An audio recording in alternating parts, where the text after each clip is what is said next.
This is an emergency alert issued by the United States National Weather Service and Federal Hazard Control Agency. At approximately 10:42 a.m. Eastern Time, multiple reports have confirmed the sudden onset of zero-gravity atmospheric conditions in several U.S. states. Areas affected include Kansas, Oklahoma, Colorado, Nebraska. Witnesses have observed people, pets, and unsecured objects drifting into the upper atmosphere.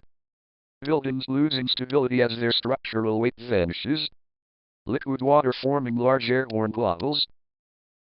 All residents in affected areas are instructed to remain indoors immediately. Secure yourself to heavy, anchored structures. Avoid going near open windows or doors. Refrain from attempting to float.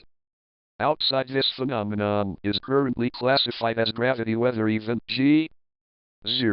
The cause remains unknown, though meteorological data shows severe anomalies in atmospheric pressure and magnetic fields. Further updates will follow as this event continues to spread eastward. This concludes this national emergency alert.